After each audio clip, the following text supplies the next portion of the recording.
Hello and welcome back to Shark Tank Performance Lab podcast. This is episode 1, Açaí.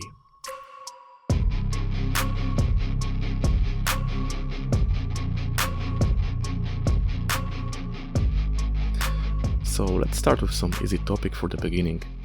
The iconic Brazilian superberry Açaí has become deeply entrenched in the Jiu-Jitsu culture.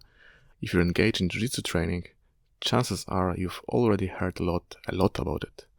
The intertwining of this renowned berry and the fighting sports culture is quite intriguing. The association between Gracie family and Açaí traces back to Carlos Gracie, a key figure in the Jiu-Jitsu community.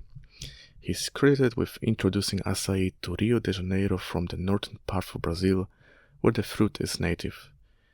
In the 1960s, the Gracie family began to recommend consuming Açaí both before and after workouts due to the fruit's nutritional benefits, which include providing energy essential for rigorous training sessions. Over time, this practice became ingrained in the Jiu-Jitsu culture, with Açaí considered a traditional meal for athletes in the sport, often enjoyed in various forms like bowls, juice, ice cream, or jellies. The consumption of Açaí aligns with the Gracie diet, a nutritional regimen that emphasizes the combination of foods for optimal digestion and energy, which is crucial for demanding physical activity inherent to Jiu-Jitsu. Through their endorsement and personal use, the Gracie family significantly contributed to popularizing Açaí within the Jiu-Jitsu community, which continues to this day. So, at least this is what the word-to-mouth anecdote says, so please don't ask me about the sources about this one. The Açaí has been cherished for its potential health benefits, cultivated for ages in tropical Central and South America. The fruit boasts an array of bioactive phenolic compounds found in its leaf, pulp, fruit, skin and seeds, contributing to its health-promoting and disease-preventing properties.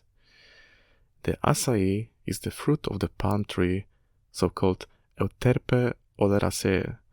Açaí palms grow in abundance in the whole of the Amazon region right up to the coast of Brazil. Trees can grow berries all year, but usually they produce the highest volume in the dry season, between July and December. Usually it is harvested by the families native to the region. It requires a demanding climb on the high palms that can reach up to 35 meters, and skillfully cutting the Açaí branches and bringing them down.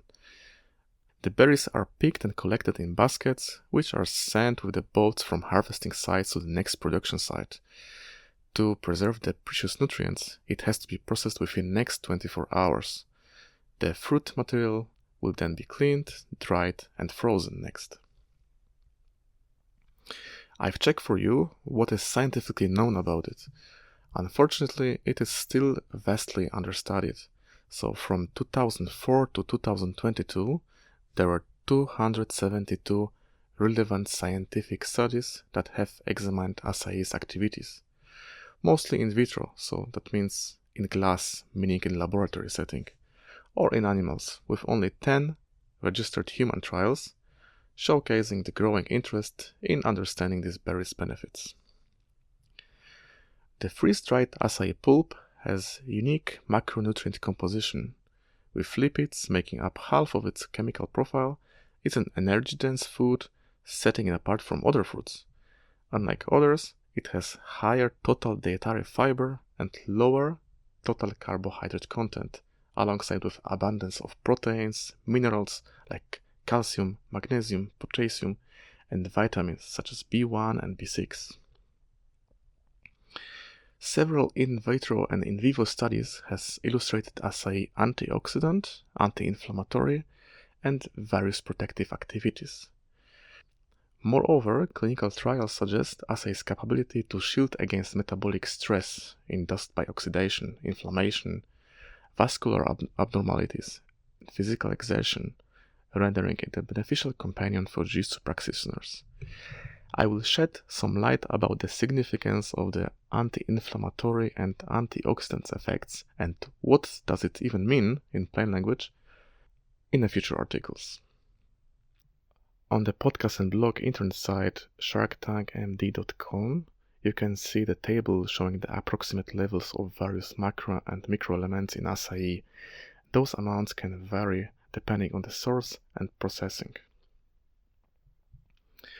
To maintain its precious bioactive compounds and nutrients, Açaí is usually freeze-dried on site.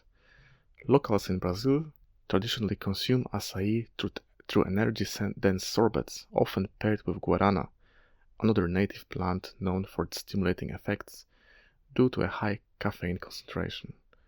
This combination, sometimes adorned with assorted fruits and protein powder, has become a customary part of the diet.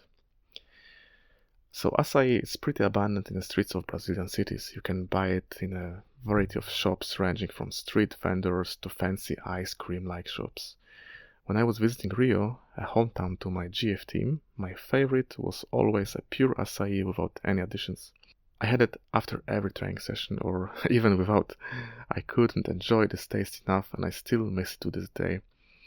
There are deep frozen Açaí mixes available on European markets, but I didn't try them yet, though. So let me know in the comments if you did and what is your experience about it.